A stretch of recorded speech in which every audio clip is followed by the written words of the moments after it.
রাসূল তো এতিমদের সরদার, পৃথিবীর কোন এতিম যেন বলতে না পারে নবীজি আমার ব্যাপারে কি বলবেন, আমি তো এতিম মানুষ, আর তিনি আমার ব্যাপারে কিভাবে আমার দরদ বুঝবেন। নবীজিকে আল্লাহ পাক এমন এতিম বানালেন, সমস্ত দুনিয়ার এতিমদের সরদার বানালেন। মায়ের পেটে যখন তিনি ছিলেন 6 মাসের সময় মায়ের পেটে থাকাকালীন বাপের এতিম হয়ে গেলেন। যখন প্রসব বেদনা শুরু হয়েছে মায়ের, দুনিয়ায় যখন তিনি আসবেন, হযরতে আমিনা ঘরের ভিতরে বসে তার অবস্থাটা কি, এই সন্তান পৃথিবীতে আসতে পরে যিনি সবচাইতে বেশি খুশি হবেন তিনি তো আজ দুনিয়ায় নাই।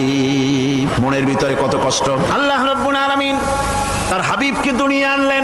রাসূলের দাদা ঘরের সামনে তাঁবুর সামনে দাঁড়ায়া তায়েফ থেকে আগত সাদিয়া গোত্রের লোকদেরকে বলতেছেন, এই ঘরের ভিতরে একটা এতিম বাচ্চা আছে, বেশি টাকা কড়ি দেওয়া যাবে না, যদি দয়া হয়ে নিয়ে যাও।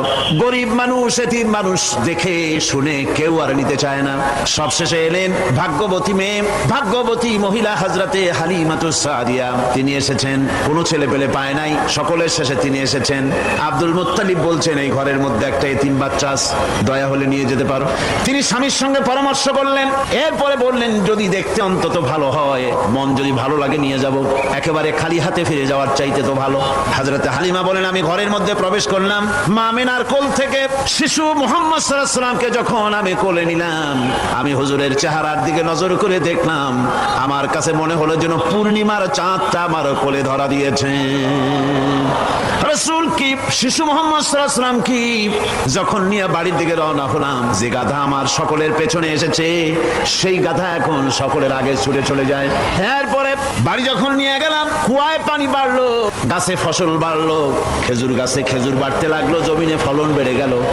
রাসূলের দুধ বোন সাইমা রাসূলকে নিয়ে মুহাম্মদ সাল্লাল্লাহু আলাইহি ওয়াসাল্লাম তাকে দোলনা নিয়ে দোল দিতেছে। কি আশ্চর্য অবস্থা! সাইমা তাকে দোল দিচ্ছে আর বলতেছে, বেঁচে থাকুক মুহাম্মদ সাল্লাল্লাহু আলাইহি ওয়াসাল্লাম, সে দীর্ঘজীবী হোক। কবি লিখতেছেন, কি আশ্চর্য কথা! বেদুইন বালিকা কারে নিয়ে দোল দেয় সে কি তা জানে? বিশ্বনবী মুহাম্মদ রাসূলুল্লাহ সাল্লাল্লাহু আলাইহি ওয়াসাল্লাম এভাবে এতিম অবস্থায় জীবন তার শুরু হলো। যখন তিনি ফিরে এলেন 6 বছর বয়সের সময়, যখন মায়ের কাছে তিনি ফিরে এসেছেন, প্রতিদিন তিনি খেলা দেখতে যান ময়দানে। ইতিহাসের মধ্যে লেখা হয়েছে, মা প্রতিদিন সন্ধ্যার সময় তাকে ফিরে পান। আজকে সন্ধ্যা হয়ে গেছে, শিশু মুহাম্মদ সাল্লাল্লাহু আলাইহি ওয়াসাল্লাম বাড়ি ফেরেন না। কারণ কি, কেন বাড়ি ফেরে না? সন্ধ্যার দিকে তিনি চলে গিয়েছেন পাহাড়িয়া ময়দানে, যে দেখেন ধুধু করতেছে, চতুর্দিকে সন্ধ্যা হয়ে গেছে, অন্ধকার হয়ে গেছে, কোনো ছেলে পেলে নাই, কেউ নাই। পাহাড়ের পাদদেশে বসে শিশু মুহাম্মদ সাল্লাল্লাহু আলাইহি ওয়াসাল্লাম কাঁদতেছেন।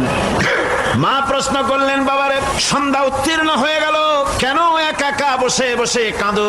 তিনি বলছেন, মাজি আজ কদিন খেলা দেখতে আসলাম ময়দানে, প্রতিদিন দেখি যখন সন্ধ্যা হয়ে যায় মুরব্বী শ্রেণীর কিছু লোক আসে, ছেলেকে নাম ধরে ডাক দেয়, ছেলেরা দৌড়ে তারা বাবার কাছে চলে যায়, আর বাবা ছেলেকে করে নিয়ে মুখে চুমা দিয়ে বাড়ির দিকে নিয়ে যায়।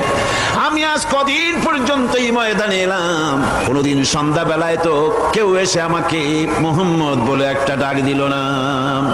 আমার আব্বা কি নাই? আল্লাহ রাব্বুল আলামিন বলেন, আলাম ইয়াজিদকা ইয়াতীমান ফাওয়া, এরকম এতিম অবস্থায় পেয়ে আমি কি আপনাকে আশ্রয় দেই নাই? আপনাকে আমি পেয়েছি এতিম অবস্থায়, এরপরে আমি আপনারে আশ্রয় দিলাম।